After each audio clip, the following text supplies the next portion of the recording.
Bom, bom dia a todos e todas.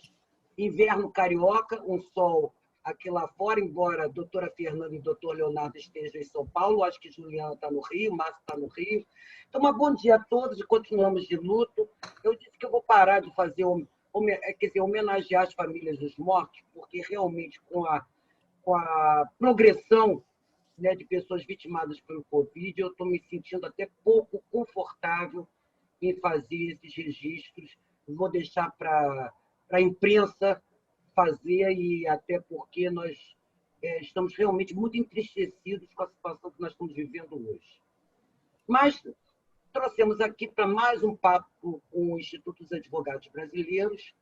Né? Aliás, eu estou super orgulhosa, né? Nós só estamos trazendo temas aí atuais, temas extremamente instigantes, embora já disseram que tem alguém aqui que vai ser expositor, que cuidou do tema, entendeu? Com muita, de uma maneira muito especial, mas isso eu vou deixar para o Márcio Barandier. Eu vou fazer as apresentações, é lógico.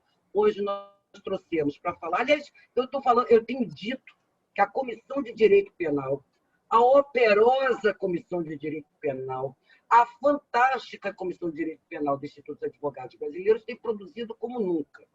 Nós já falamos de criminologia, num evento realizado junto com a SACERJ, falamos sobre direito penal, garantias fundamentais na crise política brasileira, que foi um evento realizado e idealizado pela nossa Comissão de Direito Penal, e hoje nós trazemos a destruição das provas, autoincriminatórias pelo investigado.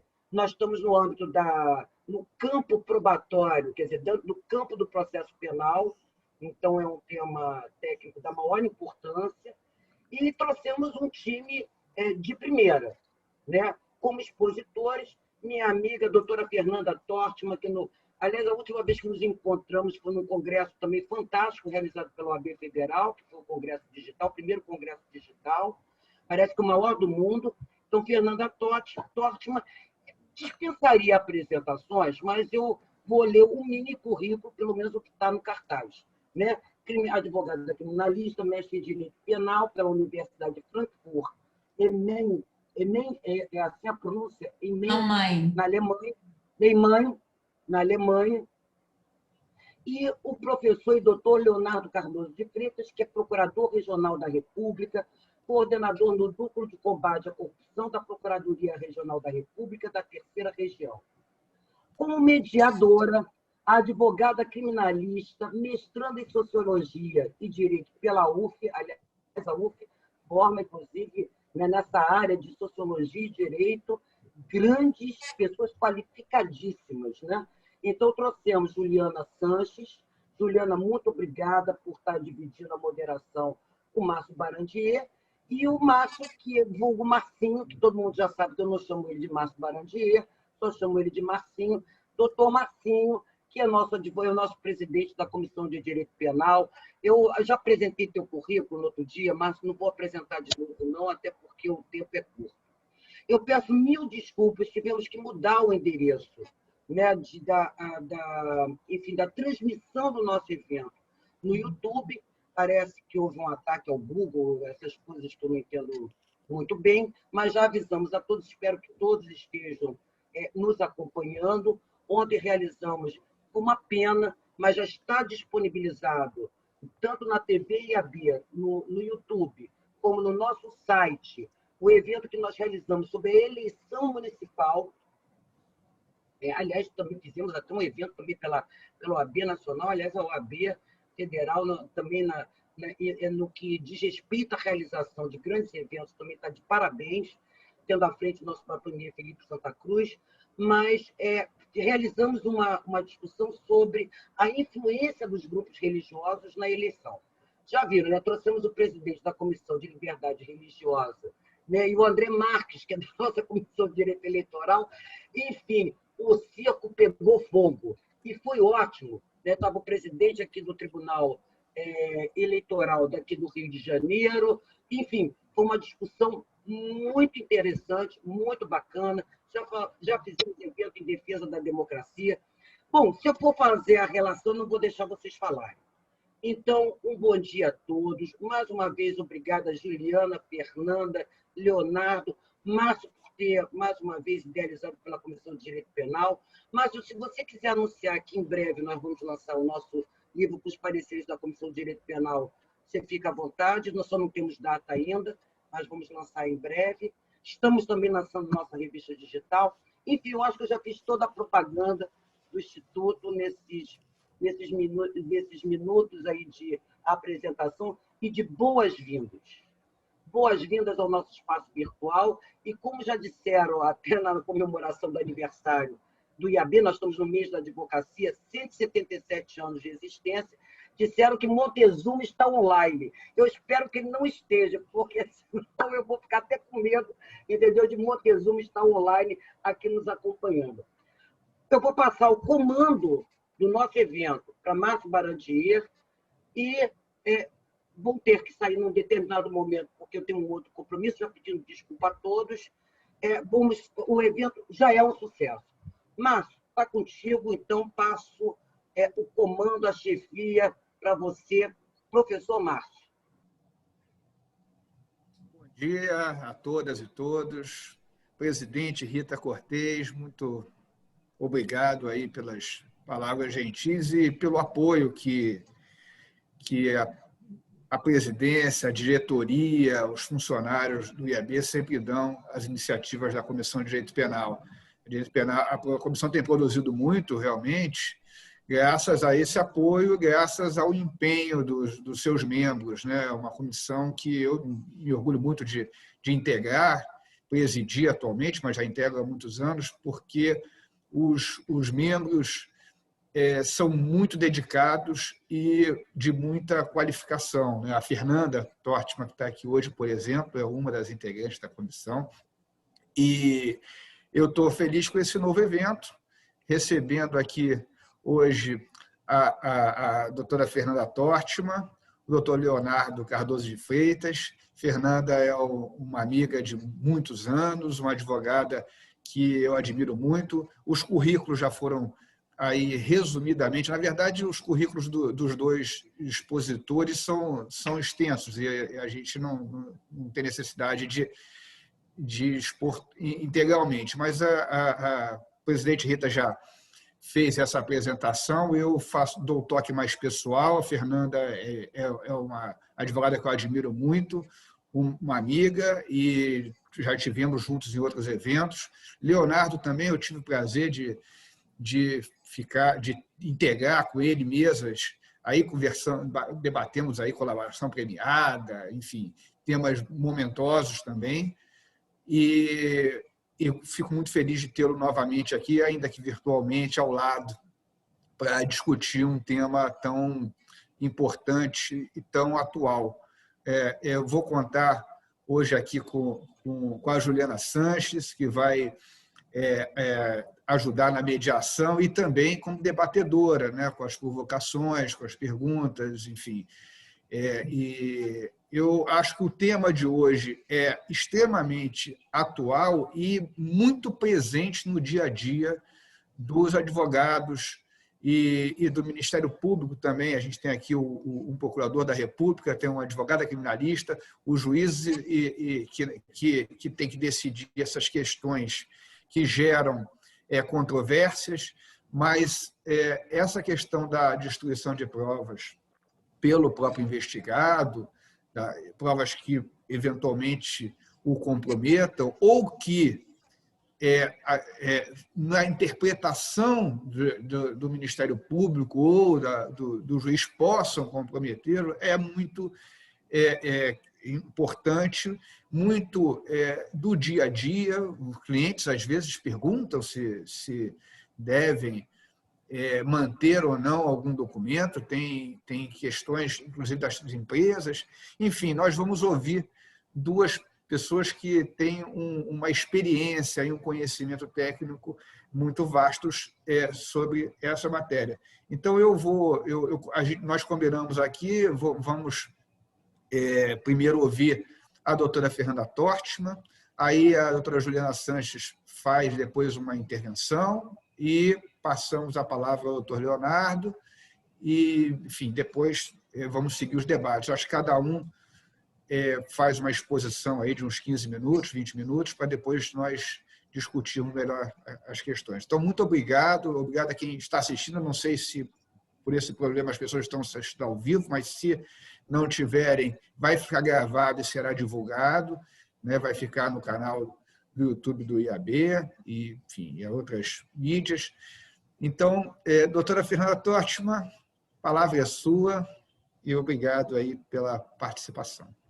Obrigada, Márcio. Antes de cumprimentar e agradecer, eu queria tratar de uma questão de ordem. Eu acho que algumas pessoas agora estão conseguindo entrar, parece. Eu estava até olhando aqui o telefone enquanto vocês estavam apresentando, porque eu estava acompanhando aqui os problemas técnicos para disponibilizar pelo YouTube. Até convidei algumas pessoas aqui, o Dr. Flávio Lucas, eu convidei para entrar pelo próprio Zoom, mas eu acho que agora está todo mundo conseguindo entrar, acho que voltou, né, a funcionar, porque eu tinha chamado algumas pessoas para entrarem pelo Zoom, vou até avisar que voltou a funcionar. Bom, queria então agradecer a sua apresentação, Rita, é sempre bom estar aqui com você, embora a gente não possa se ver, fica a saudade, mas pelo menos a gente se vê aqui virtualmente. A gente estava comentando antes de iniciar que, de certa forma, também aproxima, né, essa possibilidade de encontros virtuais, a gente vê pessoas que a gente não consegue ver normalmente. E fico muito feliz de estar aqui com pessoas que eu admiro tanto, o Márcio, a Ju, trabalhou comigo um bom tempo, então eu tenho muito orgulho de ter a Juliana como ex-estagiária, Márcio, meu amigo, advogado, realmente em quem eu me espelho todos os dias, e muito feliz do Leonardo ter aceitado, né, um procurador da República. Certamente a gente não pensa exatamente igual, embora talvez a gente tenha menos divergência do que você imagina, Leonardo. Mas, mas enfim, eu acho muito importante que as pessoas estejam dispostas a debater, a trocar ideias, mesmo quando não pensem exatamente da mesma forma, né? Então, isso é sempre salutar, desde que se discuta com respeito, com consideração, principalmente, ao que o outro tem a dizer, né? Eu acho sempre salutar mal não faz nunca, eu acho que esse é o propósito aqui. Então, dito isso, eu vou iniciar já a minha fala, até porque o tempo não é muito longo.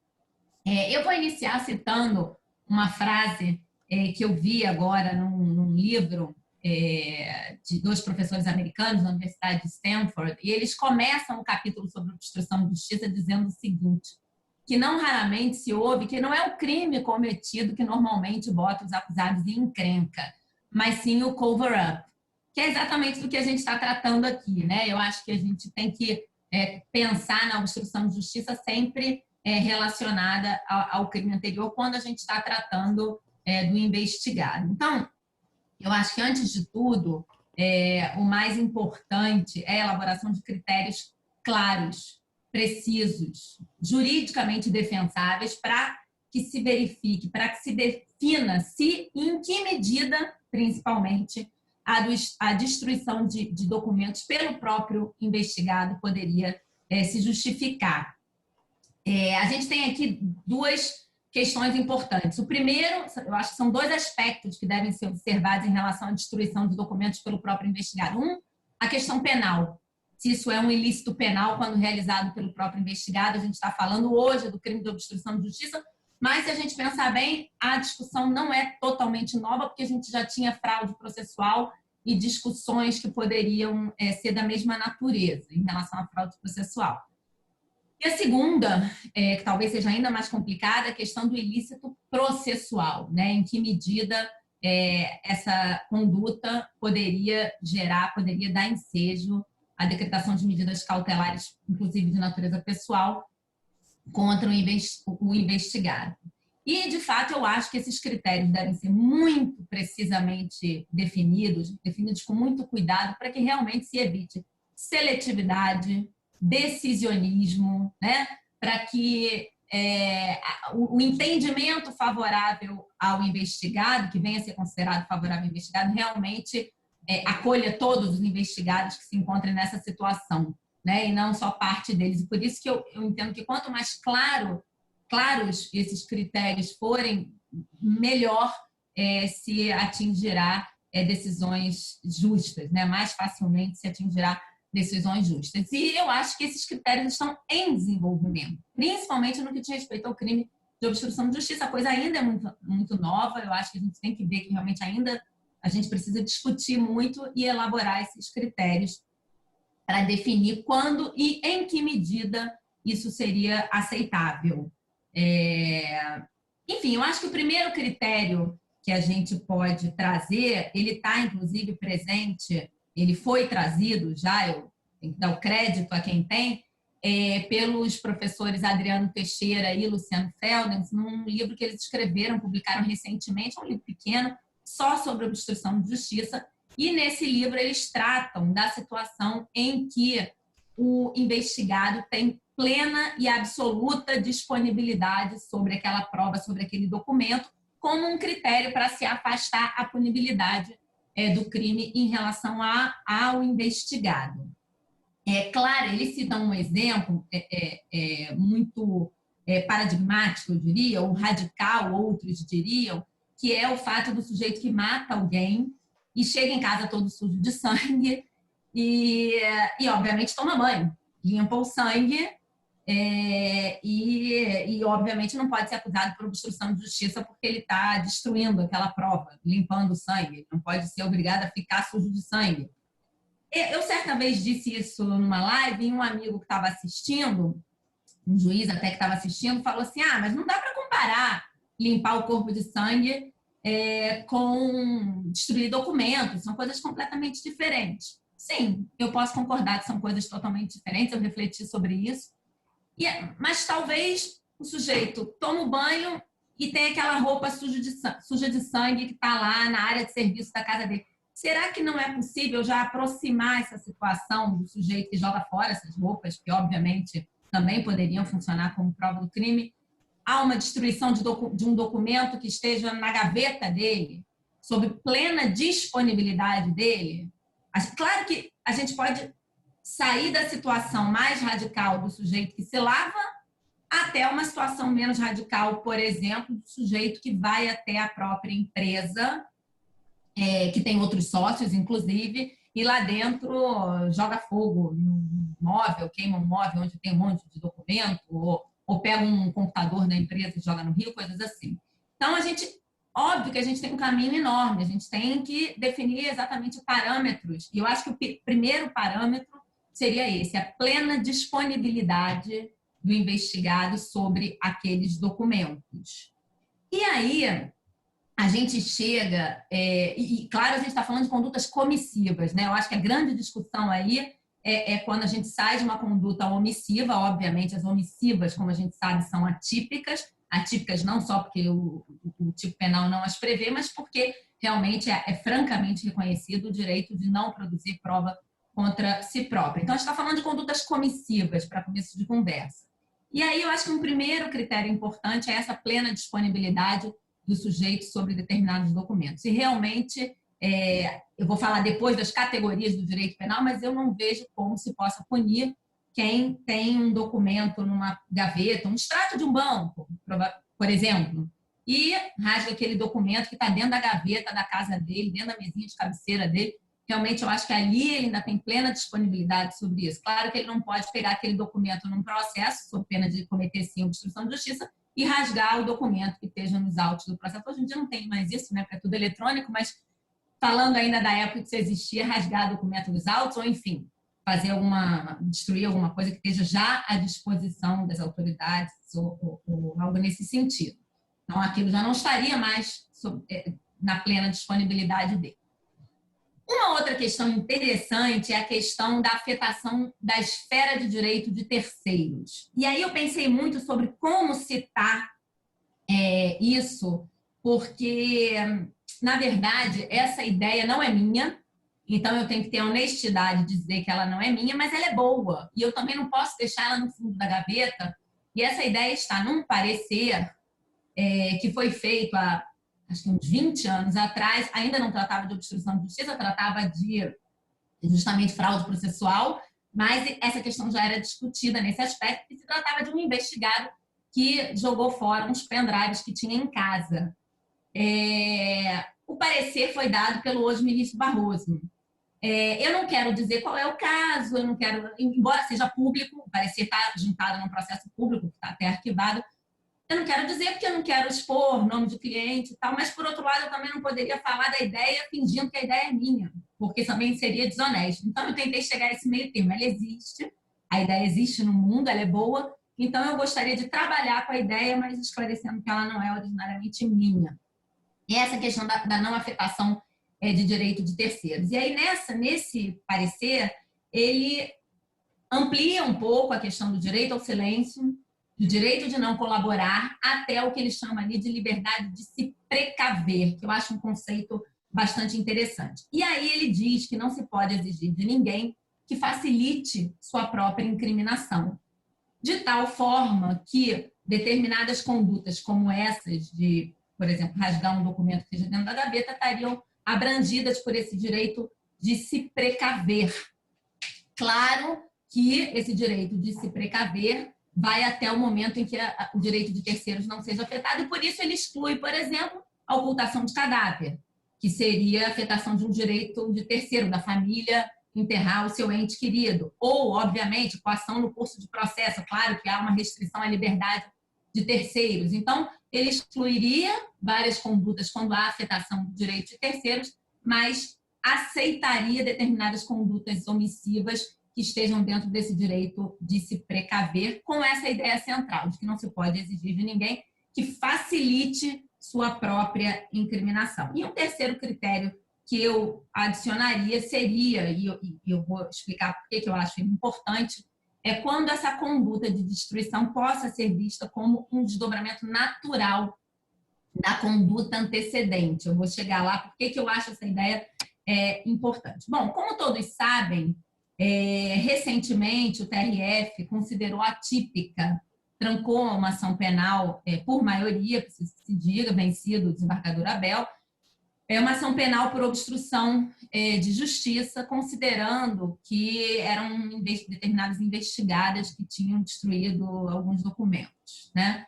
E eles consideraram atípica essa decisão, acho que até o advogado do caso está nos assistindo.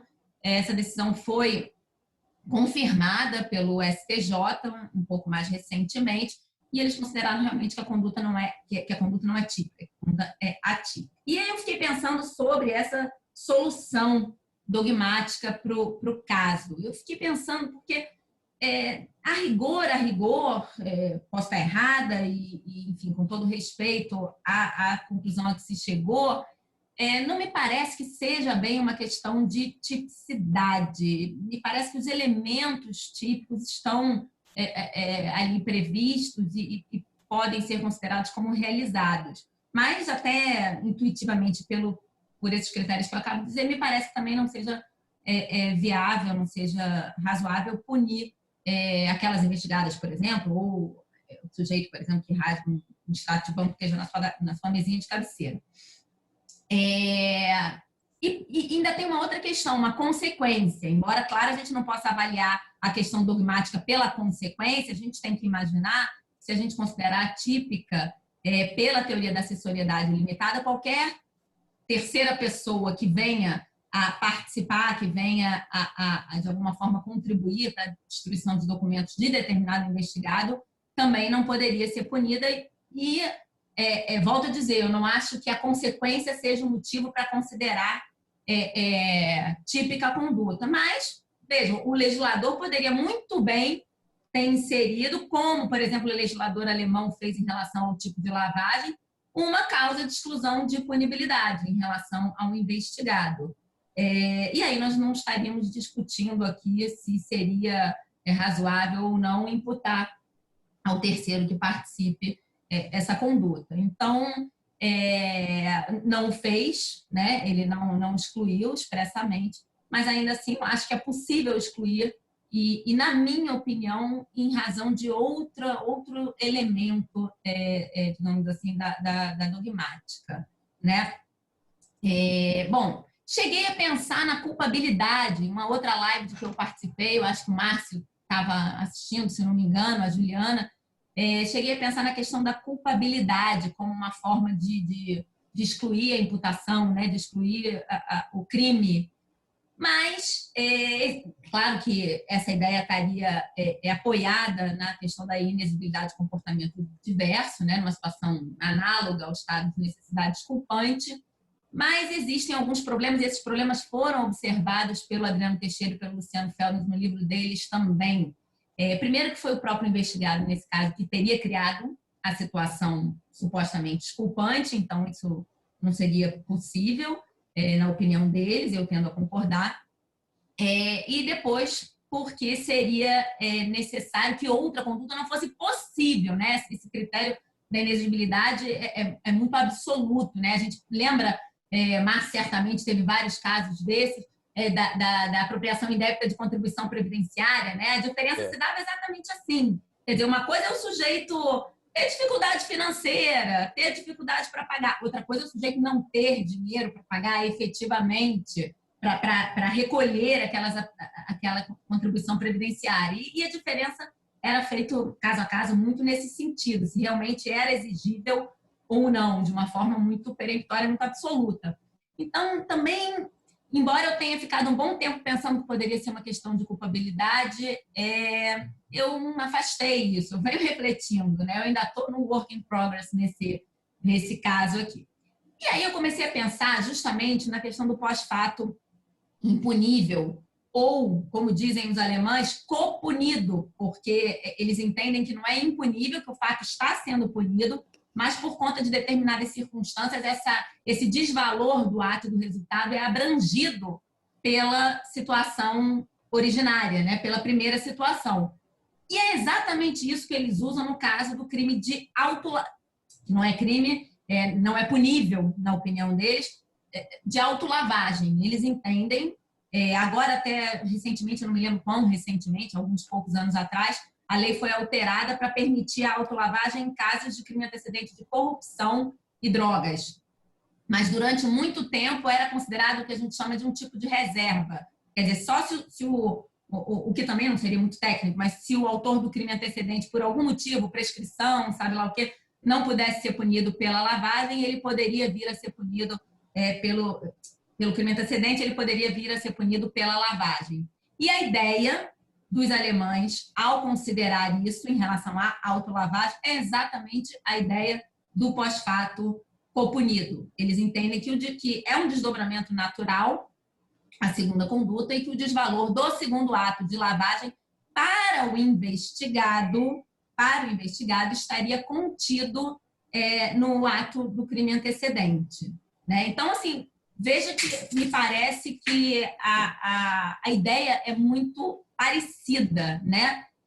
Inclusive porque o crime de lavagem de capitais também, para muita gente na doutrina, tem como bem jurídico a administração da justiça, justamente, porque a lavagem impediria que se chegasse aqueles bens que foram fruto do crime antecedente. Então, claro que há problemas também. Na própria doutrina, se considera que os bens jurídicos, no caso de pós-fato compunido, inclusive eu fui checar o Wessels, que é um dos maiores defensores da teoria do pós-fato compunido, seria necessário que fosse o mesmo bem jurídico, mas nem todo mundo acha isso. O Juarez Tavares, por exemplo, menciona que o pós-fato não punido consistiria em exaurimento da primeira conduta quando sirva de reforço da posição alcançada pelo agente, que me parece ser muito parecido com essa situação que a gente tem aqui. E, fora isso, uma questão muito interessante, não apenas o STJ, considerando essa ideia de absorção, de conflito aparente de normas, tem inclusive súmula em relação a estelionato e falso, que obviamente tem bens jurídicos distintos, mas eu encontrei uma decisão muito interessante do STF, e eu sei que meu tempo está acabando, eu já estou acabando. Eu encontrei uma decisão muito interessante do STF, ela é antiga, se não me engano, de 2006, é o HC 88733, em que os ministros chegam à conclusão, foi um caso, eu lembro vagamente, acho que de um médico que matou a companheira, e aí não só ocultou, mais do que ocultou, destruiu completamente o cadáver, né? Ele cortou ela inteira, parece, dentro da clínica que ele tinha, e depois lavou a clínica. Lavou, acabou com os vestígios de sangue e tal.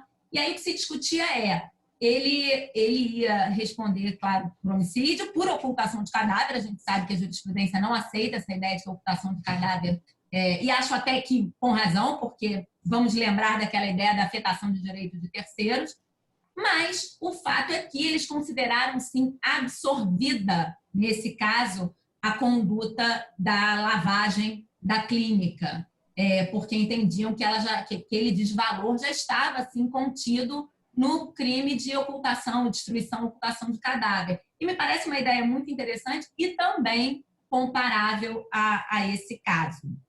Então, acho bastante possível, sim, trabalhar nesses casos, considerando aqueles critérios de não afetação de direito de terceiro, de plena disponibilidade da coisa, do documento com o agente, do agente, né, disponibilidade do agente. Eu acho possível, sim, usar essa teoria do pós-fato impunível. E, finalmente, mais 3 minutos, a última questão que me parece relevante, aí sim, eu reconheço que eu não tenho ainda uma formulação estruturada sobre a questão processual, é a questão de ser um ilícito processual. E aí, não dá para dizer que é absolutamente impossível e inaceitável que, em determinadas situações, medidas mais drásticas sejam, sim, decretadas em desfavor do investigado a partir de determinadas condutas que ele venha a praticar. Voltemos lá à questão da afetação dos direitos terceiros e principalmente porque aquela ideia do direito de se precaver está baseada no fato também de que apenas o Estado deve sofrer esse ônus, né? Mas que também o Estado tem o poder-dever de evitar determinadas condutas. Claro que o Estado acusador, investigador, não pode ficar inerte diante da possibilidade de que documentos venham a ser destruídos. Isso me parece claro. A questão é que é preciso definir limites também. E nem sempre eles vinham sendo observados, na minha opinião. 2 critérios que me parecem de saída extremamente relevantes. 1, prova de que realmente aquela conduta estava voltada para a destruição de provas no processo, destruição de documentos do processo. Porque o que se viu recentemente é que o sujeito, às vezes, trocava de telefone celular, desativava uma conta de e-mail, que são condutas absolutamente normais. É possível que ele tenha trocado de celular para evitar que um celular antigo fosse apreendido com prova? É possível. Mas é possível dizer que realmente isso aconteceu e, com isso, justificar uma prisão por risco de destruição de novas provas? Me parece que é ir longe demais. Até porque existem outras questões, e agora só para descontrair antes de eu terminar, eu me lembro que eu tive um caso, tem 20 anos isso, o cliente estava preso e tinha tido o celular apreendido. E aí ele falou assim, não, eu sei que a minha esposa está falando com a senhora, está indo no escritório, doutora, mas olha, pelo amor de Deus, a única coisa que eu peço é que a senhora não mostre a parte do processo que tem as minhas conversas telefônicas. Porque se a senhora fizer isso, pode até desistir do HC, porque eu quero ficar aqui, porque minha vida vai se tornar um inferno. Então, assim, é uma brincadeira, mas é claro que existem outras situações que podem levar o sujeito a trocar de celular ou a desativar uma conta de e-mail, porque não está funcionando bem, coisas assim. Então, é preciso comedimento. E o artigo 312 fala e deixa claro que há necessidade de comprovação de que o sujeito, sim, estaria, de alguma forma, afetando a instrução probatória, né? De alguma forma atrapalhando a instrução probatória. E o outro critério que eu acho relevante é a questão de ser prospectiva a análise. Quer dizer, a decretação de determinada medida cautelar, que deve sim ser a menos gravosa possível, proibição de contato, se for o caso, proibição, por exemplo, se imagina ou se descobre que o sujeito tem a intenção de ir na empresa, tirar documentos de lá, proibição de se aproximar da empresa sob pena de, aí sim, decretação de prisão preventiva e coisas como essas, quer dizer, medidas menos gravosas, mas que sejam suficientes para evitar aquela destruição de provas. Mas aí o outro critério que eu vinha falando, e aí eu finalizo, é que seja prospectivo. Isso não pode se transformar numa sanção por atos cometidos. E sim, deve consistir em medida para evitar o cometimento de novos atos, né, com base em comprovação, com base em demonstração de que essas situações podem vir a ocorrer de afetação da instrução probatória. Então, como eu disse, em relação ao ilícito processual, eu estou longe ainda de ter uma formulação concreta e absolutamente estruturada, analítica, mas eu não vejo como se possa descartar de todo a decretação de alguma medida cautelar em determinadas circunstâncias muito específicas, desde que realmente obedecidos determinados critérios, porque e considerada a necessidade e a adequação, obviamente, da medida, e não que se, em algumas situações, se viu, né, de hipóteses, quem sabe, pode ser que venha destruir, ou imaginar que, na verdade, destruiu, porque, por exemplo, trocou um aparelho de celular, quando o sujeito eventualmente trocou o aparelho de celular, porque o WhatsApp não estava mais atualizando no celular anterior, isso aconteceu recentemente, inclusive. Então, com essas considerações, eu já finalizo, passei, inclusive, no meu tempo. Mas, Leonardo, eu deixei você falar por último, então eu tenho que, pelo menos, falar um pouco mais, tá bom? Obrigada pela atenção de todos que estão aqui assistindo. Obrigado, Fernanda. Eu vou dar a palavra agora à Juliana, conforme a gente combinou, para as primeira manifestação dela, depois o Leonardo faz a exposição. Então, Juliana, por favor. Obrigada. Bom dia a todos e a todos. É sempre muito difícil, né, fazer qualquer comentário ou provocação depois de ouvir as exposições da Fernanda, que são sempre tão ricas de reflexões. Mas até antes disso, eu preciso agradecer a oportunidade, né, de compor essa mesa. Eu fui estagiária do escritório da Fernanda, como ela disse, por 2 anos, e foi lá que eu decidi que eu não faria mais o concurso da Defensoria Pública, que eu seria advogada criminalista, né? Então, eu não estou aqui fazendo propaganda do escritório, mas eu preciso falar que foi lá, de fato, que eu aprendi a trabalhar com comprometimento, seriedade, com muita técnica, com descrição, com uma equipe extremamente qualificada. Então, eu sou muito grata por hoje, não muito tempo depois, ter ido, né, de estagiária da Fernanda, colega de profissão, e dividir esse espaço aqui, ainda que virtual, nessa instituição que é a mais tradicional e respeitada no âmbito da advocacia, como o IAB, né? E a Fernanda, assim, sem dúvidas, é referência absoluta na área criminal, né? Não só para mim, mas certamente para todos nós. E também pela oportunidade, né? Claro, ainda que muito possivelmente com opiniões divergentes, mas como a Fernanda disse, né? Sempre potencializam as minhas próprias reflexões, o meu argumento. Então, a oportunidade de ouvir o procurador Leonardo Cardoso, né, que eu não conhecia até então, mas também é um profissional que eu respeito, seja de artigos que eu já li, inclusive recentemente no Jota, entrevistas. Então, é muito importante para mim estar aqui hoje e, obviamente, também a oportunidade de dialogar com o Márcio, que eu nunca trabalhei junto, mas eu sou próxima tanto de antigos estagiários, como o Tomás, e advogadas do seu escritório hoje, que sempre me narram, né, como você é uma referência, tanto quanto profissional, quanto como pessoa. Então, a honra é toda minha de estar aqui nesse evento hoje. E a minha primeira provocação será no seguinte sentido. Esse tema eu considero que é extremamente atual e relevante, né? Apesar de pouquíssimo discutido nos eventos jurídicos. Eu tenho acompanhado e participado de dezenas de eventos e a gente não vê esse tema sendo posto em pauta, né? Então, eu acho extremamente importante esse evento de hoje. E da mesma forma que a Fernanda, eu penso que o artigo 2º, né, do parágrafo 1º da 12.850, ele é muito aberto e impreciso, né? Então, da mesma forma que ela fala, né, de quais seriam, de fato, os atos ou procedimentos que poderiam configurar esse embaraço a investigação criminal, eu gostaria de ouvir um pouco mais, se possível, de ambos até, né? Quais seriam as delimitações objetivas que deveriam, de fato, estar previstas na própria legislação? E mais uma coisa, né? Considerando que esse direito à não autoincriminação, ele tutela direitos essenciais como a liberdade, que ele decorre do devido processo legal, do princípio da ampla defesa, incluindo, obviamente, a autodefesa, o direito do acusado de se manter em silêncio, sem que isso se prejudique, e, por fim, que tanto o investigado quanto o acusado, ele não tem o dever de cooperar com a investigação. A partir da fala da Fernanda de hoje e na live que eu assisti dela dos Jovens Criminalistas, onde ela abordou a possibilidade de ser uma excludente de culpabilidade ou da tipicidade, inclusive em relação à participação, eu queria perguntar se a gente não pode brigar pela tipicidade de uma forma ampla, mesmo de condutas comissivas. E aí eu trago, ela disse que, eu lembro que ela comentou que esse tema era um pouco de tabu e a gente tinha que tratá-lo de forma técnica, né? E aí eu penso, será que a gente não deve considerar, por exemplo, os ensinamentos do professor Zaffaroni, de que a tipicidade penal ela resultaria da junção tanto da tipicidade legal quanto da tipicidade conglobante, ou seja, né, não basta essa mera tipicidade legal, ser essa contrariedade do fato à lei. Ele pondera que é necessário mais, e eu concordo que é necessário mais, que essa conduta do agente, que pode ser, sim, em alguns casos, contrária à lei penal, ela deve violar o sistema normativo, né? Então, eventual ocultação ou destruição de provas não gera efeitos necessários para caracterizar essa tipicidade conglobante.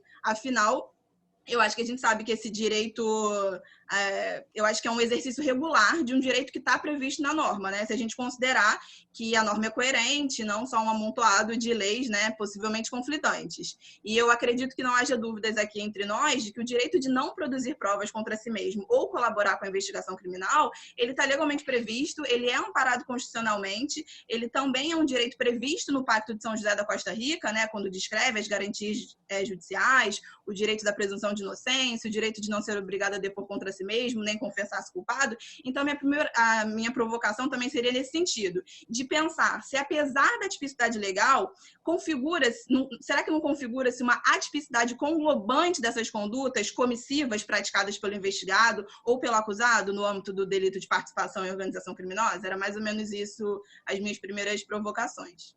E dada a palavra acusação. É bom ouvir o Leonardo agora aí, depois a gente faz o dela. Posso falar? Claro, Leonardo, por favor. Bom, em primeiro lugar, queria pedir desculpas, eu estou com um problema no vídeo que eu não consegui solucionar aqui. E eu já desisti de solucionar, senão não presto atenção na Fernanda e na Juliana. Então, eu vou ter que pedir desculpas para vocês enfim, para falar dessa maneira aqui, né? Eu não sei se eu vou poder compartilhar, eu trouxe uma apresentaçãozinha pequena, né? E se for, se for possível, eu gostaria de poder compartilhar essa apresentação. Bom, em primeiro lugar, eu queria saudar a todos, dizer que para mim é uma honra enorme estar aqui com vocês, né?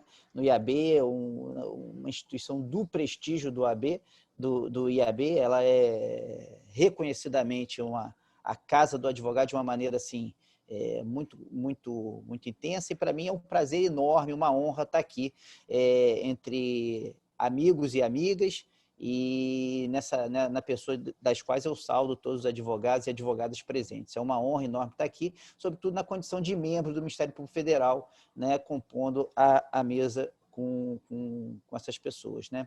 Destaco a enorme admiração que eu tenho pela advocacia criminal desde sempre, meus ex-adversos no processo, mas nem por isso figuras menos importantes na construção da verdade e na apuração dos casos submetidos à justiça criminal. Eu, particularmente, tenho uma imensa tranquilidade quando tenho um advogado do quilate do Márcio Barandia como ex-adverso, uma advogada do quilate da Fernanda Tortman como ex-adverso. Para mim, eu até acho que transforma meu trabalho num trabalho mais simples, na medida que eu sei que os investigados, que os réus, enfim, estarão ali sendo bem defendidos, sendo atendidos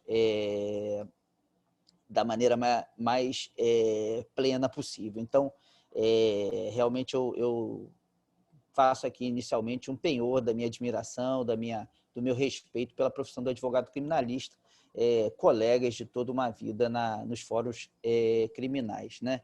Eu não sei se eu vou poder compartilhar, eu achei que eu ia... Deixa eu ver se... Não, aqui está... Tá. Não, então vamos lá.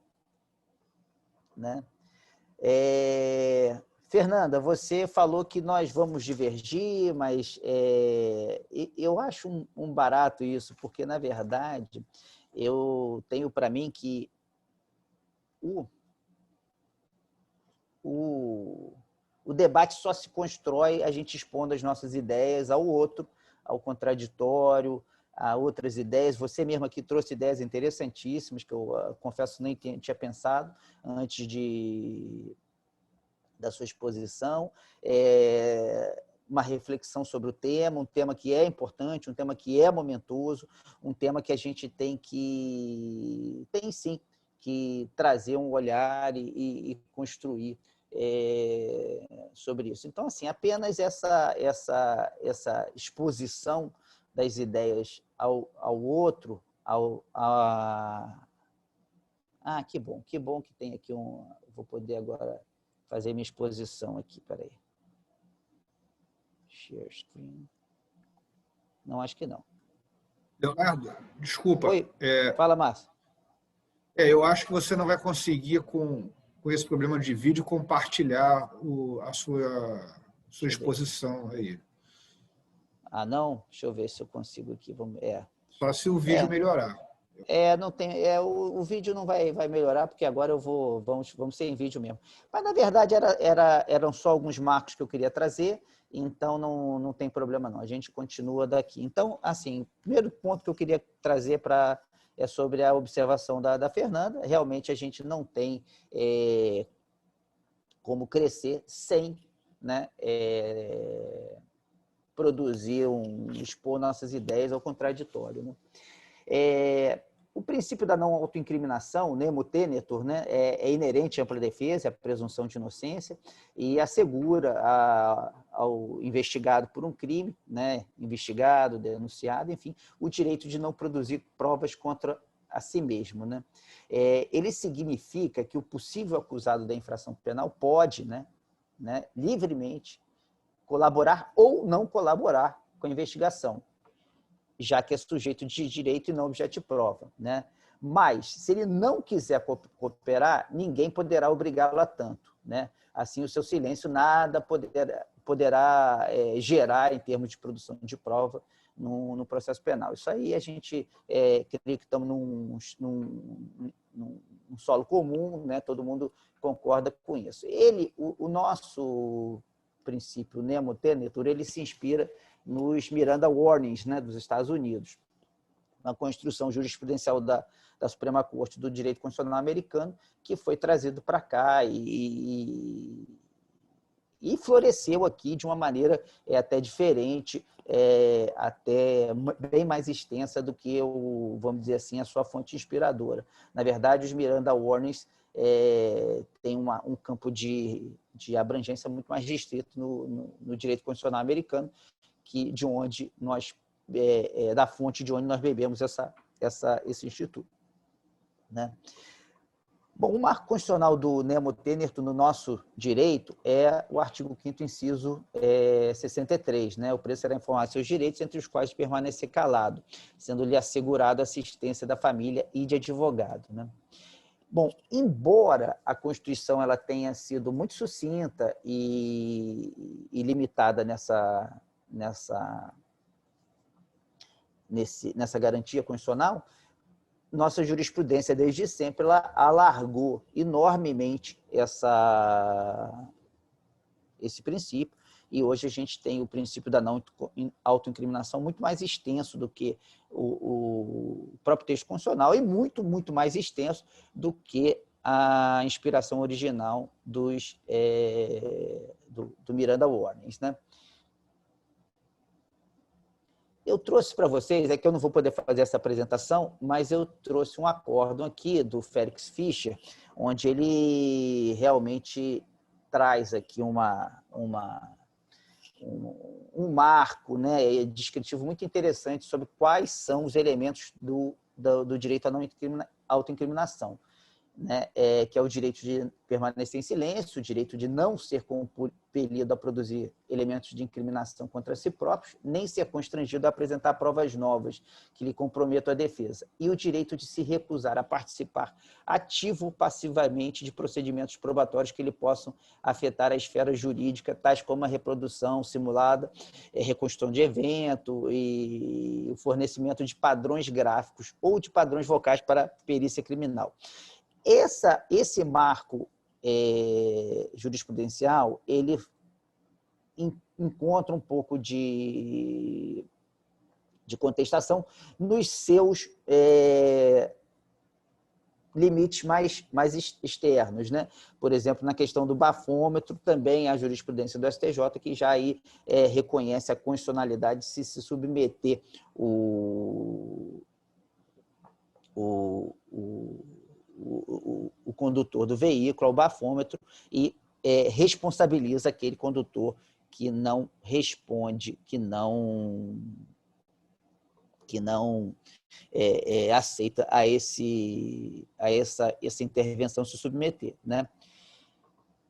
Bom, mas fixado esses marcos, a gente tem que ter em mente que o caráter do princípio da não autoincriminação, do nemo tenetur, é essencialmente negativo, né? Ele consagra um direito de não fazer, de não colaborar, mas não o direito de fazer.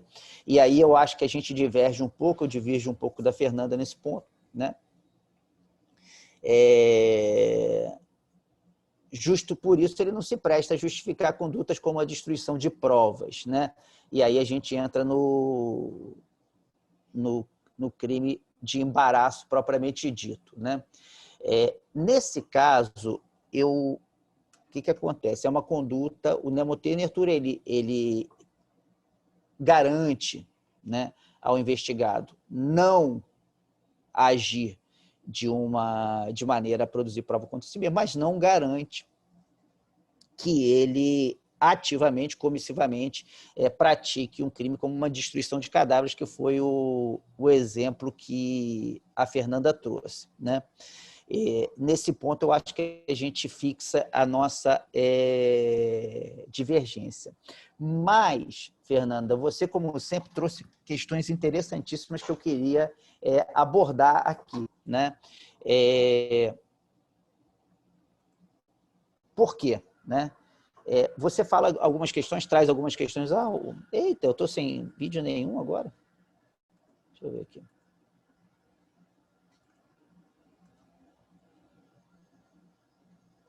Realmente. A gente está ouvindo perfeitamente.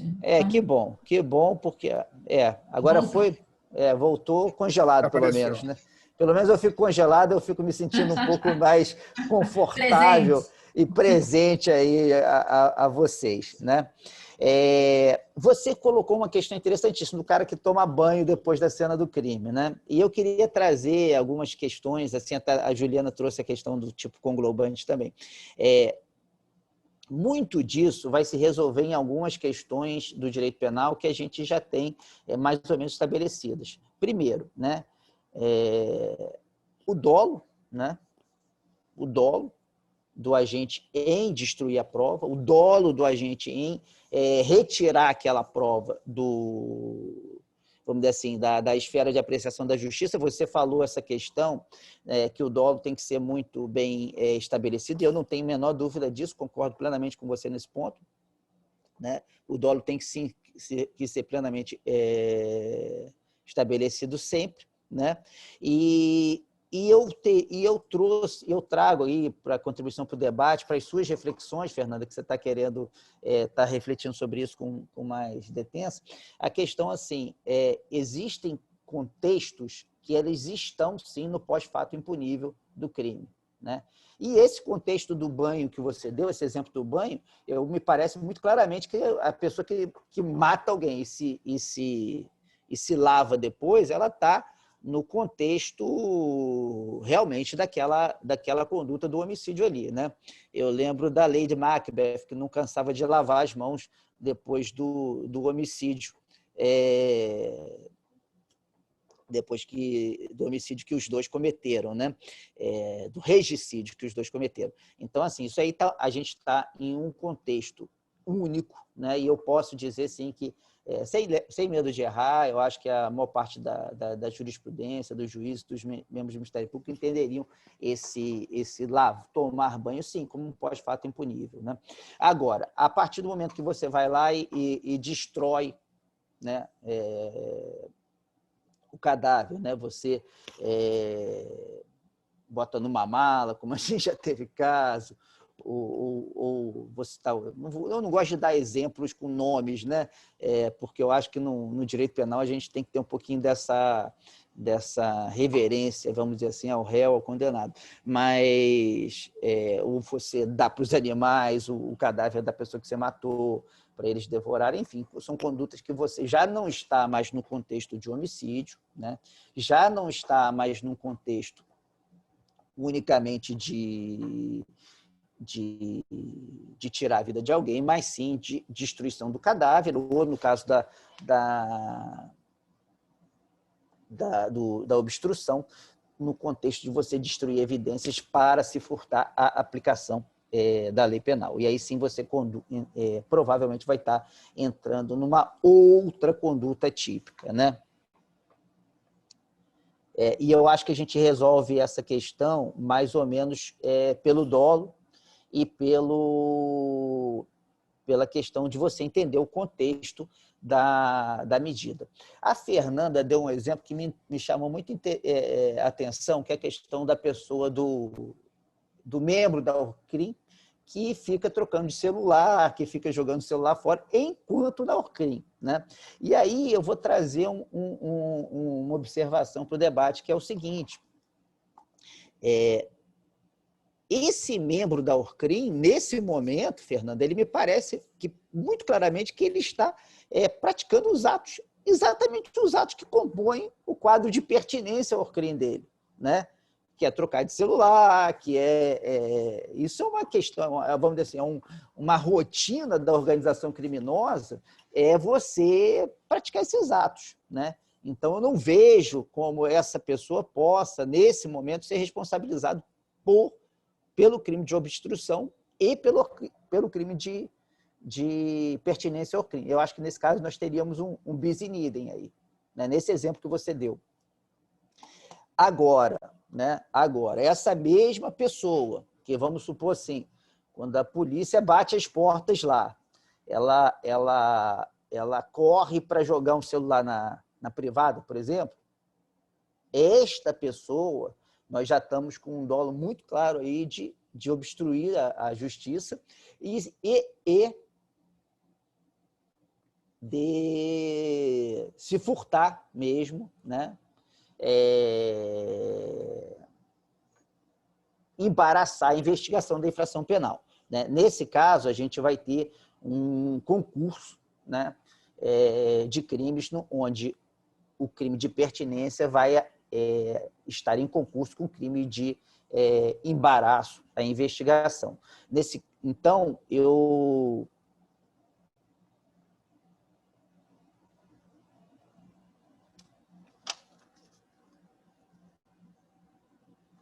tenho para mim que é muito difícil você separar esse concurso, né? Eu não vou tão longe quanto a Juliana na questão do tipo conglobante, mas eu acho que a questão do dolo ela é determinante nisso aí. E, né, o contexto da própria Orcrim. Lembrando sempre, gente, que a Orcrim, o crime de pertinência à organização criminosa, ele é um crime permanente, ele é um tipo de múltiplas ações, e ele se compõe, né, com um conjunto de ações. Nesse conjunto de ações, tranquilamente você pode ter uma troca de celular, uma destruição de celular de tempos em tempos, e isso não vai se configurar obstrução de justiça. Mas essa mesma pessoa envolvida numa organização criminosa, se em algum momento demonstra um dolo, vamos dizer assim, destacado para o embaraço, para a obstrução, nós vamos ter um concurso de crimes, né? Eu não sei se eu fui claro, mas isso é muito claro na minha cabeça, né? E eu não creio que a gente precise chegar no tipo conglobante, Juliana. Eu acho que basta a gente ter em mente essa própria natureza do crime, né? Que eu vou chamar de antecedente aqui, por uma questão, porque ele é antecedente, logicamente, né? Mas não necessariamente que é o de pertinência à organização criminosa. Eu acho que a gente tem que prestar muita atenção nesses dois contextos, né? O contexto das práticas criminosas que transformam a pessoa em membro de uma organização criminosa, né? E o contexto onde ele exibe um dolo autônomo, um dolo destacado de embaraçar, de obstruir uma investigação criminosa que ele sabe que está ali se desenrolando, se se aproximando da sua pessoa. Eu acho que esses dois contextos, eles resolvem, para mim, pelo menos na minha cabeça, essa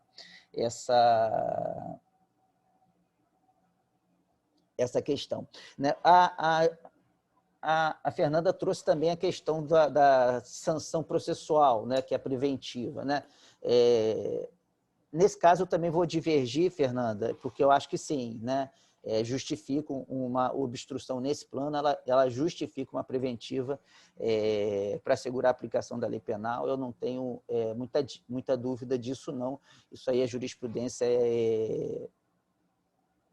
é muito clara nisso, uma coação à testemunha, A Fernanda é engraçada, né? Mas a gente não divergiu nisso, não. Não, você falou, não, tem que ter uma gradação e tal, porque vocês falam assim, não, você traz um exemplo do que seria uma destruição de prova. Não, o cara que toma banho, o cara que toma banho, é lógico que ele vai tomar banho, vai sair e ficar andar na rua o tempo todo com sangue pelo corpo, não acontece, né? Mas eu trago um exemplo exagerado para o outro lado, o cara que ameaça uma testemunha, o cara que coisa. Então, assim, essa pessoa está também no contexto de obstrução, né? A gente está até... E não só poderia entrar na obstrução, como poderia entrar também na preventiva, se assim o fosse, né? Então, eu acho que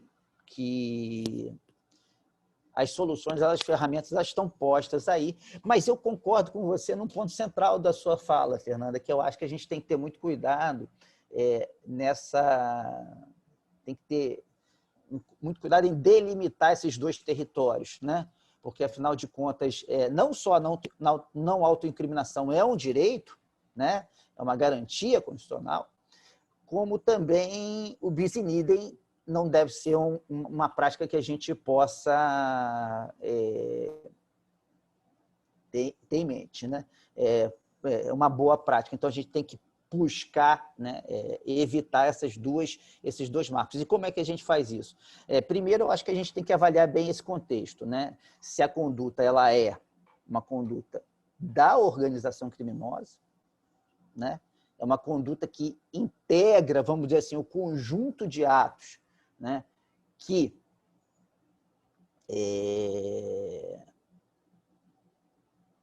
o colocam mesmo, né, dentro da organização criminosa, a pertinência. A gente tem que ter em mente também que o criminoso, um membro de uma organização criminosa, ele não pratica o crime e vai expor o seu crime à luz do dia, né? Isso aí é do mesmo contexto da pertinência. Ou não, se ele tem um dolo autônomo, se ele tem um dolo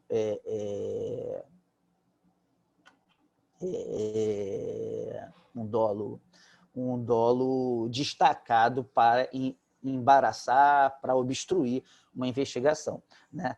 E quanto ao que você mencionou da prova, né, de ter sempre que ter uma prova muito forte, muito específica, e nisso aí a gente não vai divergir, porque eu sempre acho que a acusação tem que produzir um quadro robusto ali para que prove a autoria, a materialidade, isso seja para obstrução de justiça, seja para qualquer crime que a gente tenha que colocar, né? Então, quanto à questão da culpabilidade, eu acho que eu não sei como daria para tirar, encaminhar uma solução pela culpabilidade, muito menos pela súmula 17, né? Porque quando, enfim, ele considera um pós-fato impunível, a súmula 17 ela nem me parece um bom exemplo, Fernanda, porque na súmula 17 os bens jurídicos tutelados eles são diversos, né? O falso e o estelionato é um crime contra o patrimônio de um lado e crime contra a fé pública de outro. Na verdade, seria um caso de concurso que me parece que ela foi inspirada muito mais por política criminal do que por qualquer outra coisa. Então, fica difícil a gente usar ela como parâmetro fora, vamos dizer assim, das condições de política criminal que justificaram a edição da súmula. Então, mas eu acho que sim, eu acho que eu vou parar por aqui, Deixa eu falar, deixa eu ver aqui.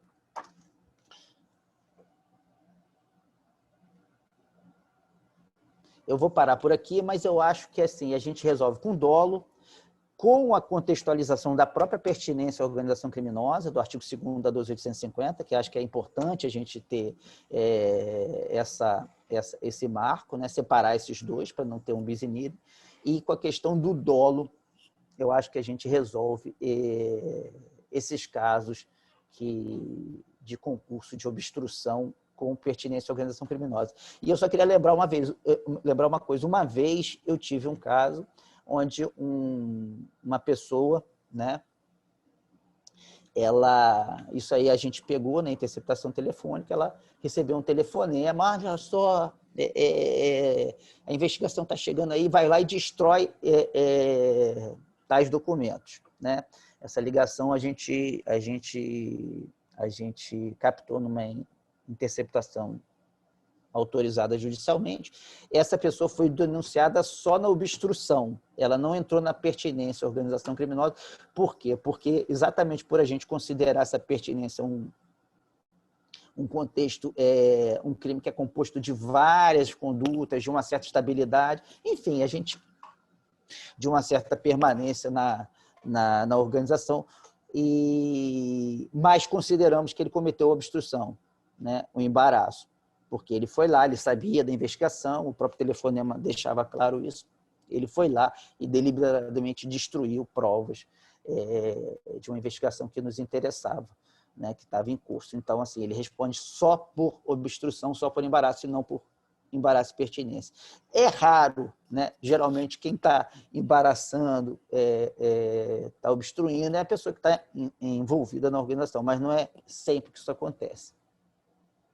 Com essas palavras, eu acho que eu saí um pouquinho do meu tempo também, mas eu encerro por aqui, sempre destacando mais uma vez o enorme prazer, a enorme honra que é dividir a mesa com vocês aí, Márcio, Fernanda e Juliana, destacando que eu, inclusive, sou colega da Juliana, mestrando também, só que da UFRJ, não da UF. Obrigado. A honra é toda minha de ter você conosco aqui hoje, expondo muito bem o seu ponto de vista. E a Juliana já fez uma provocação, a gente vai passar novamente para a Fernanda. A Juliana colocou de uma maneira uma questão mais técnica, e eu também acrescento essa distinção que a Fernanda fez entre ilícito penal e ilícito processual, acho importante, e também o que o Leonardo comentou sobre contexto, né? E aí, tratando de uma maneira bem prática do dia a dia do advogado, acho que tem algumas situações, hoje nesse mundo digital, isso fica muito mais complicado, as situações em que determinadas condutas integram a própria dinâmica de uma eventual prática criminosa, até se for, ou pelo menos de uma prática que é suspeita de ser criminosa, mas e configura ali até às vezes um mero exaurimento, ou em outras situações, algo que é natural que seja feito pelo agente, porque certas condutas a gente imediatamente já toma cautelas para que elas não venham à tona. Não tem sentido nenhum, realmente o Leonardo até comentou isso, falando do exemplo da pessoa suja de sangue, mas para todos os outros casos não teria sentido nenhum que a pessoa resolvesse praticar o ilícito penal e depois anunciasse isso para todos, mesmo que não seja um anúncio, claro, um pronunciamento dela numa entrevista coletiva, mas que ela resguardasse provas para se incriminar. Isso é uma diferença muito grande, e aí que eu queria colocar, se a Fernanda e o Leonardo também já comentaram um pouco sobre isso, mas vem a diferença entre uma conduta dessa natureza de destruir documentos ou de apagar, por exemplo, apagar e-mails, apagar. Isso é uma coisa absolutamente normal, que é muito difícil, em certas, principalmente tratando de conduta anterior ao início da investigação, se isso foi na própria dinâmica normal, até da vida, às vezes nem pensando em apagar prova de crime, mas para ter mais espaço, por exemplo, nos seus equipamentos, nos seus dispositivos, a pessoa apaga coisas ou joga fora documentos. Se faz diferença, realmente, ou se a gente precisa ponderar quando o momento, e aí o Leonardo falou de contexto, o momento em que a pessoa já tem conhecimento de existir uma investigação em andamento e daquele momento anterior, quando não há investigação em andamento e ela simplesmente pratica um ato desses dentro de um contexto completamente diferente. Não, claro que tem a questão do dolo, o Leonardo colocou, mas é porque nós vimos muitos casos aí recentes em que condutas dessa natureza praticadas antes do início de qualquer procedimento, ou pelo menos do conhecimento do investigado, do acusado, de um procedimento investigatório, foram utilizadas para a decretação de prisões preventivas ou mesmo para a acusação desse embaraço à investigação. Então, que eu coloco isso em acréscimo ao que a Juliana colocou, e também tem aqui uma pergunta do Renato, dirigida ao Leonardo, mas acho que a Fernanda também pode comentar, está no nosso chat aqui, se quando a ação do agente representa uma reação à atividade investigatória, haveria crime. Então, eu devolvo a palavra à Fernanda, depois a Juliana fala mais um pouquinho de novo, vamos repetir essa ordem. Então, Fernanda, por favor. Bom, eu anotei aqui tudo que foi dito, acho que eu consegui anotar tudo, mas vou falar muito rapidamente, porque senão foram muitas observações, né? Ju, a questão da tipicidade conglobante, não sei, sinceramente, tenho dúvida. Eu acho que não é uma questão aqui de ofensividade em relação ao bem jurídico. Sim, me parece que não é uma questão de ofensividade, que há sim ofensividade. Me parece que é uma situação muito particular que diz respeito ao investigado, né? Então, e também não acho que há uma autorização estatal genérica para isso, que poderia justificar essa atipicidade com base na tipicidade conglobante. Então, continuo não gostando muito da solução da atipicidade, mas, enfim, estou aberta.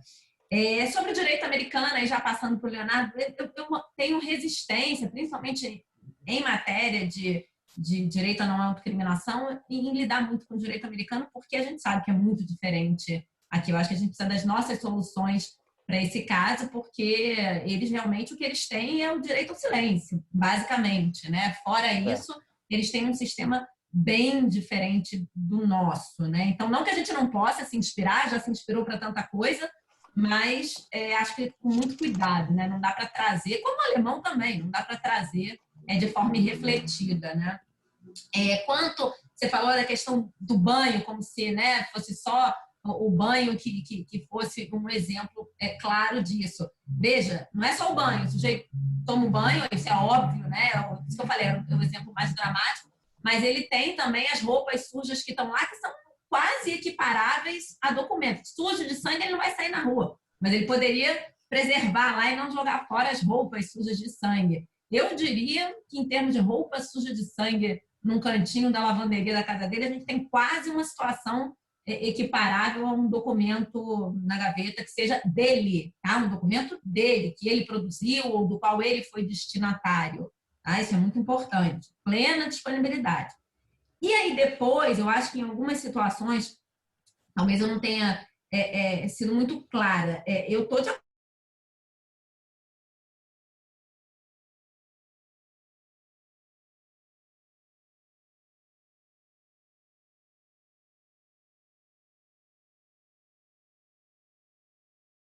um deles é a prova de que você mencionou, por exemplo, ameaça à testemunha. Eu não tenho a menor dúvida de que isso poderia justificar uma prisão preventiva do sujeito que ameaça a testemunha. Lembra? Eu até falei da questão da afetação do direito de terceiros, claramente. Agora, Você mencionou também a ocultação de cadáver. Estou de acordo, acho que afeta o direito de terceiros também. Eu falei isso claramente, que poderia ser punido de forma...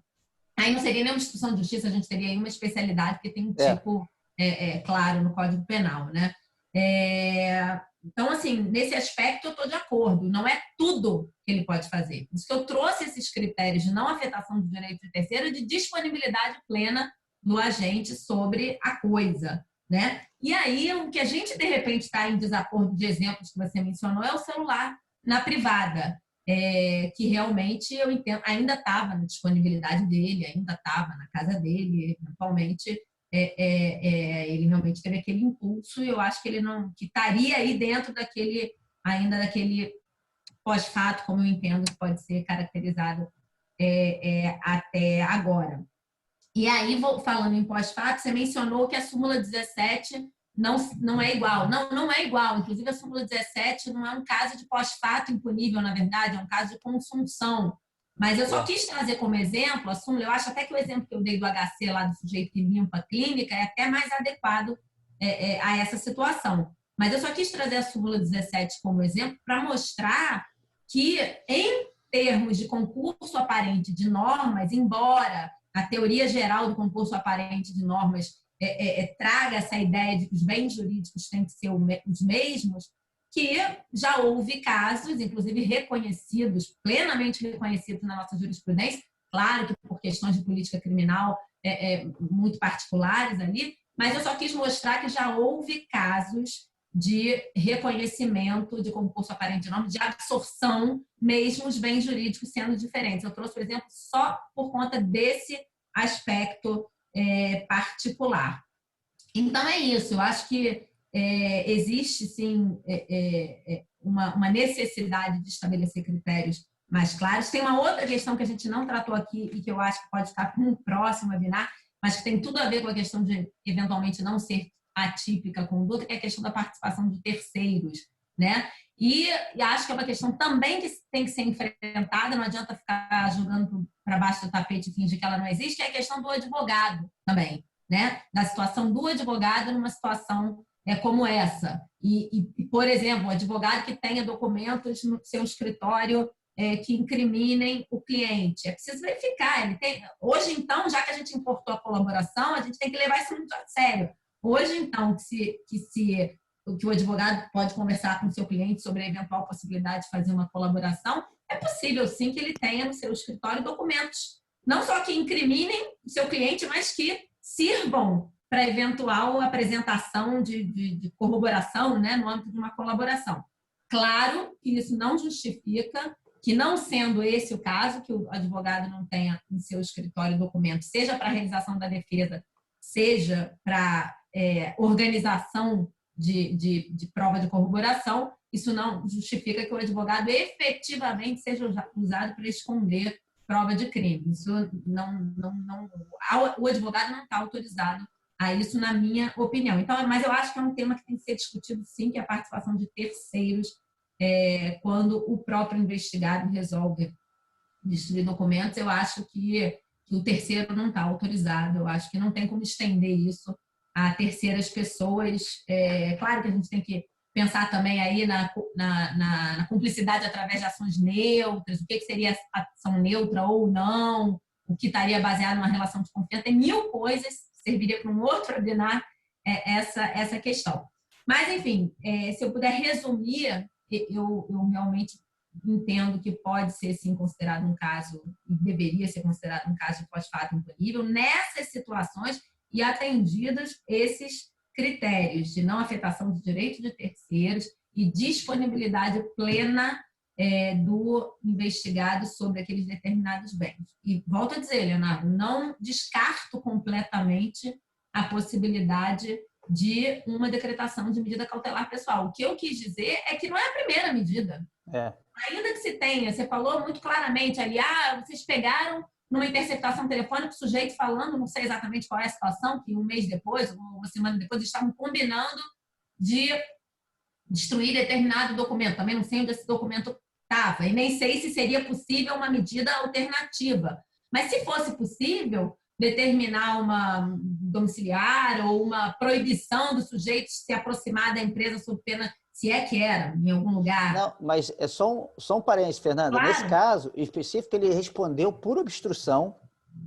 pelo parágrafo 1º, né, do artigo 2º, mas ele não ficou preso, porque, Entendi. porque na verdade, por outro lado, aí entra um outro aspecto da preventiva. Chegou uma hora que, assim, ele não tinha mais acesso a nada ali também, então. Claro, porque ele só tinha um documento na mão e, assim, destrói, tipo assim, sei lá, tô com um documento aí, tô com a roupa suja de sangue aí, joga isso aí, queima. Então, assim, foi muito pontual. Então, mas eu digo pelo ponto da tipificação, né? Claro, e por isso que eu tinha falado que a decretação de uma cautelar não pode ser uma espécie de punição pelo que ele eventualmente tenha feito, e sim por considerações prospectivas a respeito do risco dele vir a fazer, do risco dele continuar, de alguma forma, atrapalhando a investigação. O exemplo que você deu é ótimo. Quer dizer, o sujeito não teria mesmo mais do que destruir. Por isso você mesmo mencionou que, nesse caso, não houve a decretação. Na verdade, ele destruiu o que ele tinha que destruir. Sim. E aí a gente volta para a discussão penal. A gente sai da discussão processual e volta para a questão penal. Eu também não conheço o caso, mas se realmente ele estaria aí abrangido por uma causa qualquer que extinguisse a punibilidade dele, que afastasse, para quem entende que é assim, a tipicidade ou o que quer que seja. Mas a gente volta para a questão penal, porque, como você mesmo disse, não havia prospectivamente possibilidade mais dele continuar, de alguma forma, turbando a instrução, a investigação, né? Então, é só isso. Eu deixei muito claro que eu não descarto, não. Eu acho que o Estado tem o poder e dever, sim, de impedir determinadas condutas, mas é preciso ver se realmente ele está impedindo determinadas condutas ou se isso é só um mero ato de vingança por alguma situação incômoda que ele... ou alguma conduta ilícita, mais do que situação incômoda, vamos falar as coisas como elas são, alguma conduta ilícita que ele tenha praticado, né? Aí a questão se torna penal e não processual. É só essa diferença que eu acho que tem que ser feita. É isso. Acho que eu passei por todos os pontos. Tem o do Leonardo, né? Que quando mas não foi para mim, foi para o Leonardo. Leonardo não, Renato, mas perguntou para o Leonardo, não para mim. Então você que vai responder. Mas pode responder, fica à vontade, né? Acho que a Juliana vai fazer alguma consideração agora, Juliana? Leonardo, eu só queria fazer um breve comentário e te fazer uma provocação. E, Fernando, eu vou continuar pensando aqui, estudando de como te convencer da questão da tipicidade.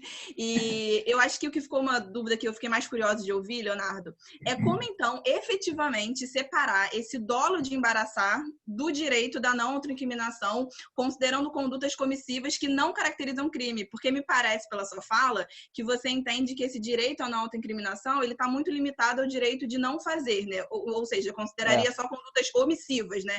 Então, qualquer conduta comissiva para você configuraria obstrução de justiça? Por exemplo, jogar essas roupas de sangue, que eu concordo com a Fernanda, que está bem equiparado com a questão dos documentos, que o investigado tem a disponibilidade. Será que, como ela mesma na exposição dela disse, será que essa limitação não seria apenas quando afetar o direito de terceiros? Eu queria ouvir mais de você como separar esse dolo de embaraçar do direito à não autoincriminação, no caso de condutas comissivas que não caracterizam crimes. Tá. Deixa eu só primeiro botar pelo menos uma imagem mais decente minha aqui, né? Porque às vezes tá congelando umas coisas meio esquisitas, né? Mas, Juliana, olha só, sim, respondendo a sua pergunta. Antes disso, eu até vou falar um pouquinho sobre a Fernanda, sobre o que a Fernanda falou. Fernanda, acho que a gente concorda que a gente precisa de fronteiras. Eu acho que a gente concorda nisso. Eu não concordo que as fronteiras que você sugeriu da não afetação dos direitos de terceiro e da disponibilidade plena sejam as fronteiras que a gente possa usar. Mas eu concordo, sim, que a gente precisa dessas fronteiras no crime. E, Juliana, não, eu acho, sim, o direito de não autoincriminação, ele, sim, tem um conteúdo negativo da pessoa não fazer. Isso aí me parece muito claro pela jurisprudência que a gente tem hoje, né? Mas eu chamo a atenção para uma questão que eu destaquei. Na organização criminosa, existem condutas que são típicas do crime de pertinência, né? Porque a pessoa é lógico, né? A pessoa está praticando um crime, está integrando uma organização criminosa, ele não vai ficar publicar um edital que eu estou participando desse crime, as provas estão aqui, tal. Ninguém vai fazer isso. Então, são condutas que são da natureza, do contexto, não do parágrafo primeiro, mas do artigo, do caput. E eu acho que a diferença que a gente tem que ter é essa.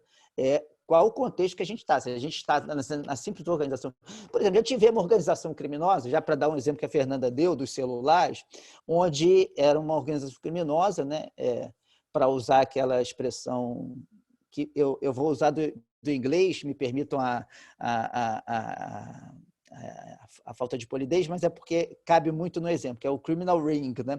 Era um criminal ring que eles, de vez em quando, jogavam os celulares fora, né? Esse era o modus operandi deles, era esse, né? Eles falavam durante um tempo, trocavam de celular, trocavam de chip. E essa prática não me parece uma prática de obstrução, me parece uma prática, a gente está claramente no contexto de operação da ORCRIM, né? E aí eu entro meu ponto de divergência com a Fernanda. Assim, agora, se a polícia está lá batendo na porta numa busca e apreensão, e ele vai e joga esse celular que ele está naquele momento na privada, né? Não sei porque a gente gostou desse exemplo da privada, né, Fernanda? Mas, enfim, paciência. Freud explica. Pois joga na privada, aí ele vai estar com um dolo destacado de obstruir e embaraçar. Aí eu creio muito claramente que vai haver um concurso de agentes, né? Um concurso de crimes, perdão, né? Nós vamos estar em concurso. Mas aí, respondendo essa pergunta, não é sempre, né? A gente tem que destacar esses dois contextos. Mas sempre que você tiver uma conduta comissiva, né? Fundada em algum aspecto da não autoincriminação, você vai ter que fazer essa avaliação, você vai ter que fazer essa apreciação. Me parece muito claro isso, né? A Fernanda trouxe o exemplo do advogado, né?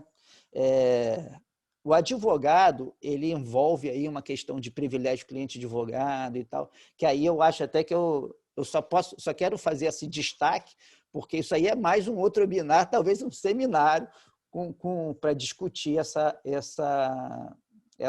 o alcance da relação cliente-advogado e a extensão do aconselhamento nesse tipo de ação, né? É complicado, né? Você pode ter um advogado aderindo à própria organização criminosa, né? A gente vê isso muito na questão do tráfico, sobretudo, né? Dessas organizações do tráfico e da milícia, mas é uma discussão que a gente tem que ter com seriedade e com respeito, sobretudo, né? Respeito porque, eu volto a falar, a função do advogado no processo criminal ela é absolutamente essencial, não canso de frisar isso, né? Mas, enfim, só destaco porque isso aí seria um outro webinário só para falar dessa relação cliente-advogado, do que pode e do que não pode ser feito. E quando você falou de terceiros, eu só destaco que o meu exemplo, o exemplo que eu dei dessa ligação, dessa interceptação telefônica, era exatamente um terceiro. Essa pessoa, ela não foi, é curioso, ela não respondeu por pertinência ao ORCRIM, a organização criminosa, ela respondeu apenas por obstrução. Por quê? Sabia que havia a organização criminosa, sabia que era crime, porque o próprio telefonema deixa claro isso, e praticou a conduta, né? E foi lá e destruiu os documentos. Mas qual foi o nosso entendimento, né? Para você não falar que o Ministério Público é sempre acusador, enfim, duríssimo. Qual foi o nosso entendimento? Essa conduta era a única conduta que a gente tinha dessa pessoa, desse terceiro. Então, assim, nesse caso, nesse contexto, a gente achou que faltava, vamos dizer, um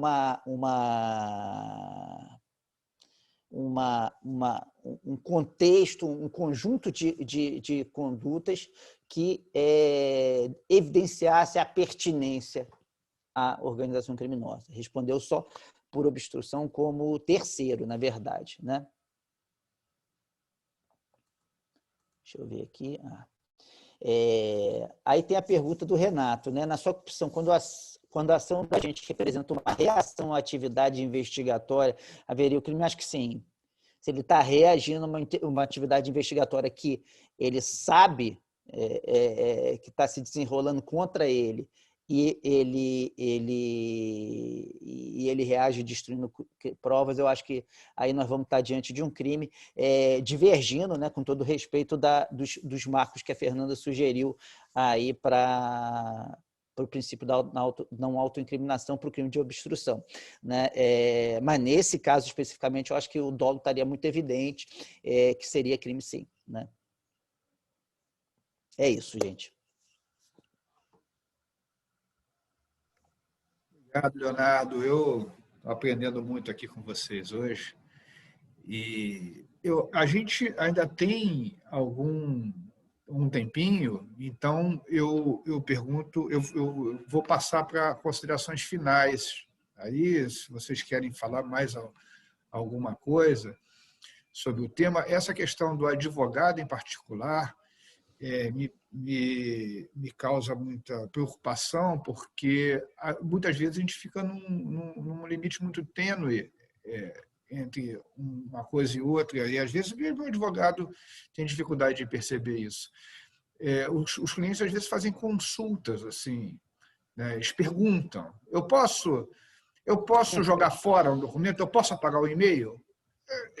Ou a pergunta às vezes não é tão direta assim. Às vezes é algo assim. Um documento desse, ou um e-mail desse, pode me prejudicar? Pode ser ruim para mim? Bom, o advogado, dependendo vai dizer, pode, é ruim.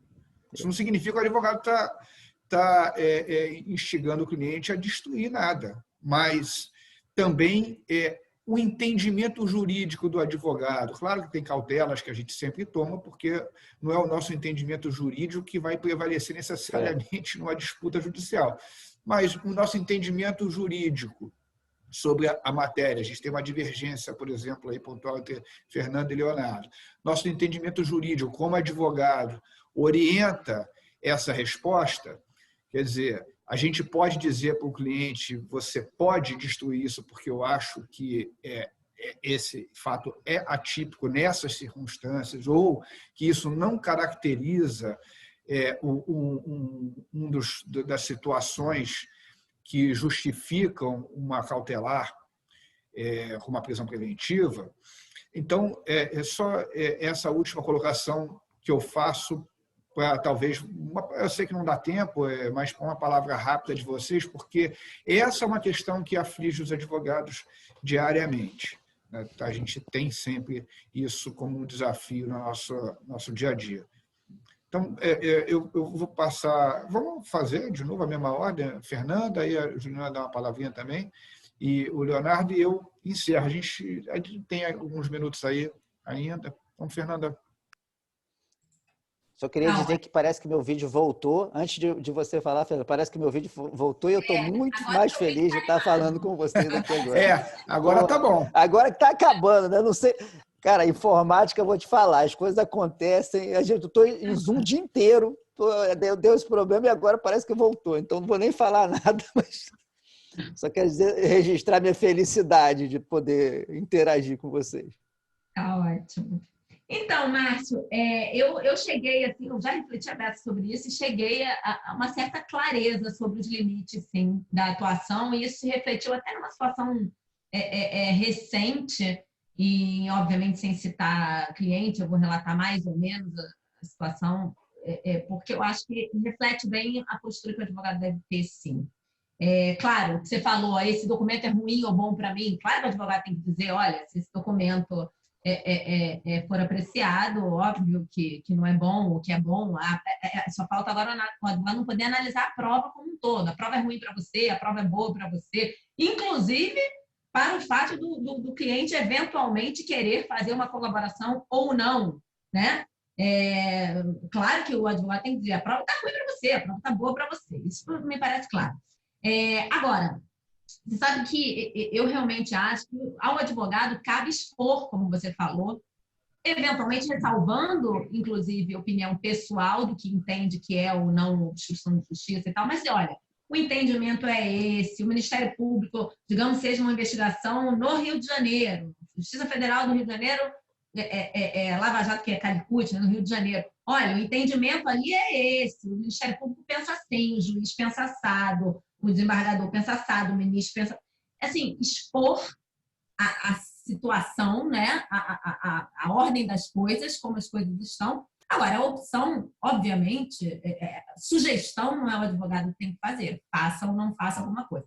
Eu, assim, é claro que é uma situação absolutamente diferente, que era um caso claro, simplesmente de realmente não produção de prova contra si próprio, que é o caso em que o sujeito tem o telefone apreendido e pergunta para o advogado, dou a senha do telefone, e a cliente me ligou na hora, não tinha chegado ainda, era até bem longe, e falou, eles estão pedindo a senha do celular, eu dou.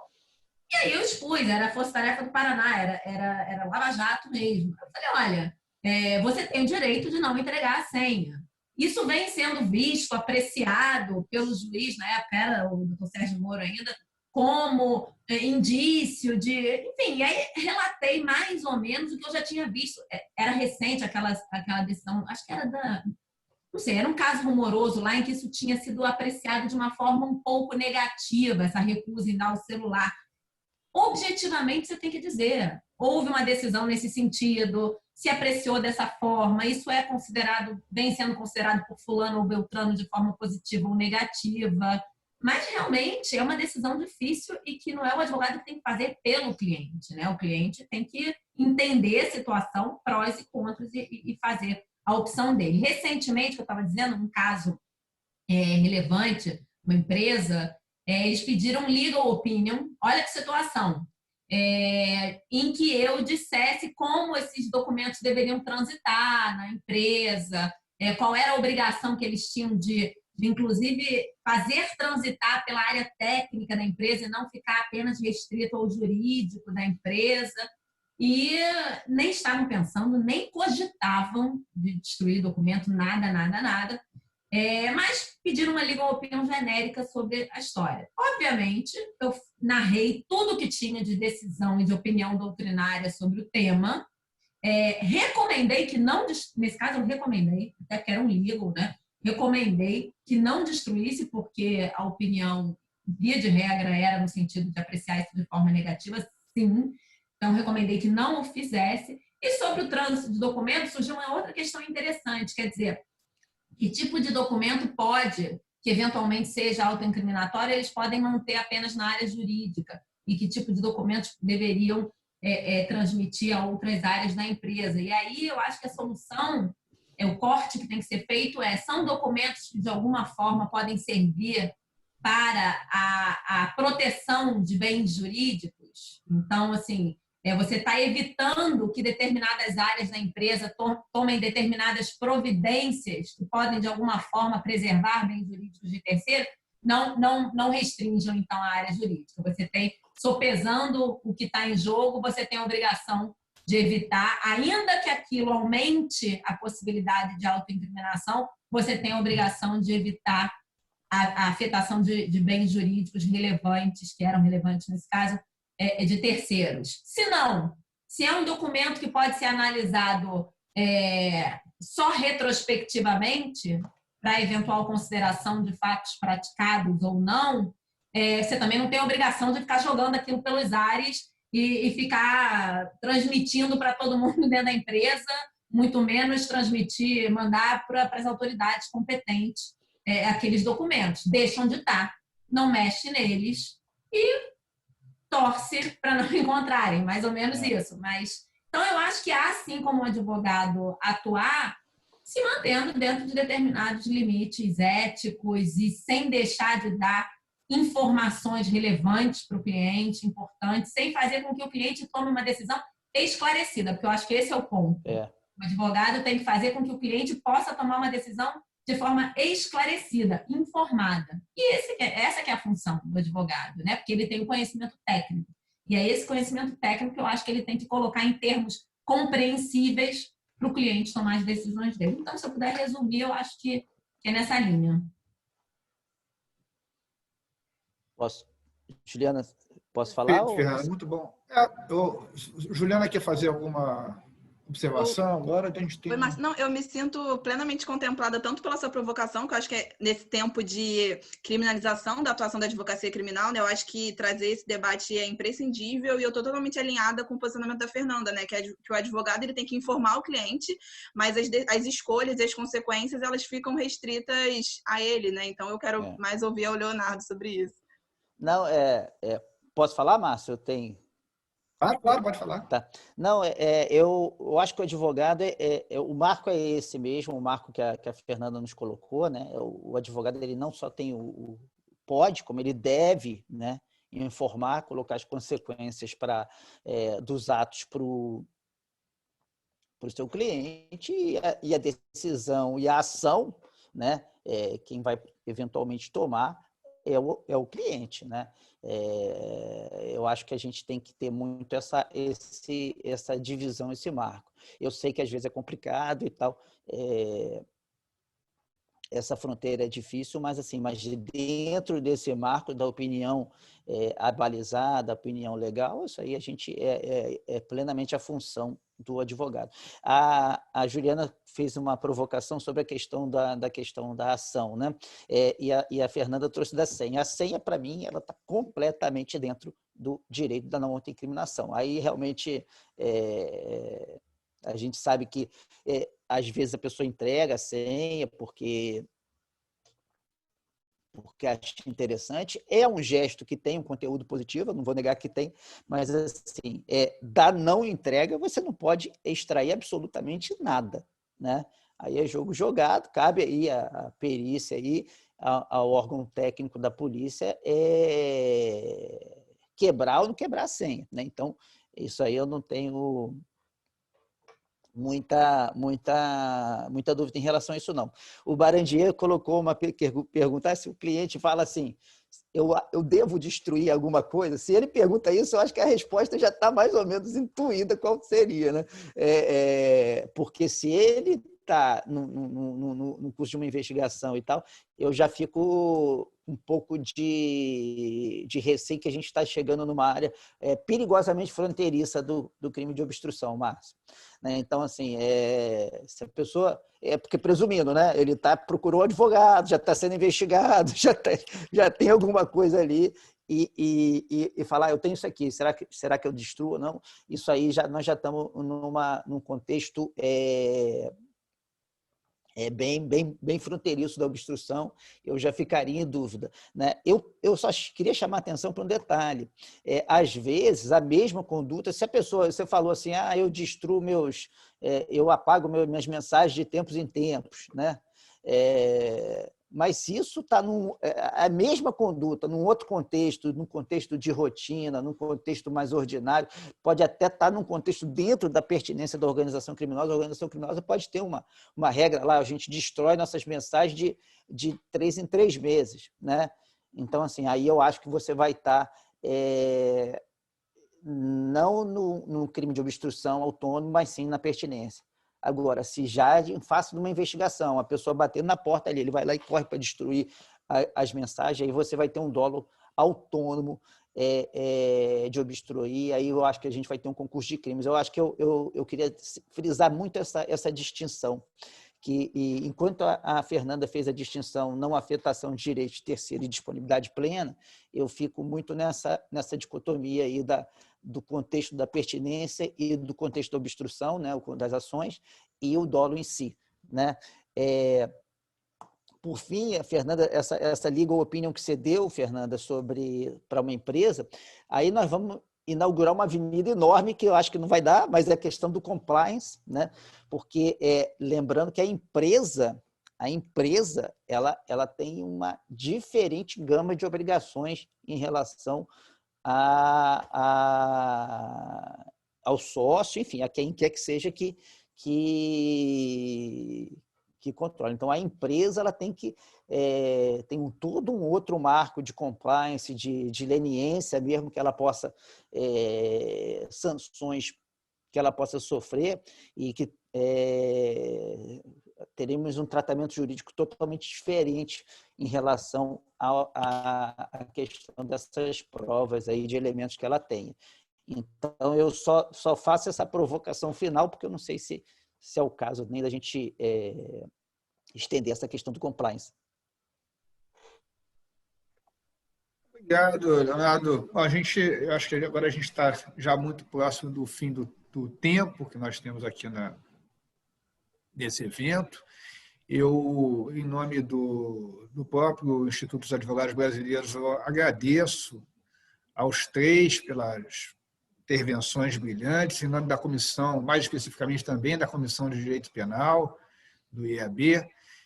Foi excelente. Essa questão de advogado e cliente dá para um outro evento desses de 2 horas para discutir, porque são inúmeras questões e nuances e circunstâncias diferentes. Mas eu, então, faço esse agradecimento a vocês, espero que a gente possa repetir outros eventos e espero que eu vi depois que as pessoas começaram a conseguir acompanhar, talvez no início não, mas vai ficar disponibilizado o vídeo no YouTube, em outras plataformas, e com isso, então, eu encerro aqui o evento. Obrigado, tudo de bom, e espero também que em breve a gente possa fazer presencialmente isso. Coisa boa. Eu que agradeço a vocês, um prazer enorme estar aqui com você, Márcio, Fernanda, Juliana, é uma honra, né? Muito obrigado pela oportunidade. Agradeço também, obrigada, Márcio, por ter se disponibilizado a organizar isso. Agradeço aqui também na ausência da Rita, ela por ter enfim, viabilizado também esse encontro, e digo que foi um prazer enorme estar aqui com vocês, ver vocês e discutir esse assunto tão importante. Depois a gente fala sobre o compliance, Leonardo, não era caso de leniência, não. Enfim, porque... Mas não era caso de leniência, não. Não existia essa obrigação, não era uma investigação interna, nada disso, não. Mas em 2 minutos vocês falam relação cliente-advogado e compliance por ela.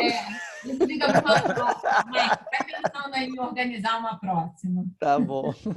Beijo. Eu só queria agradecer também, gente, a oportunidade. Eu, ainda uma jovem advogada, aprendi muito aqui com vocês, tão mais experientes. Foi realmente uma honra para mim participar. Vou sair pensando muito sobre isso, tudo que foi debatido aqui hoje. Agradeço mais uma vez o convite e a oportunidade. Obrigado, Juliana. Obrigado, gente. Então, falou, gente. Falou. Tudo de bom para todos. Tchau, tchau. Bom estar de vídeo aqui agora de novo, no finalzinho.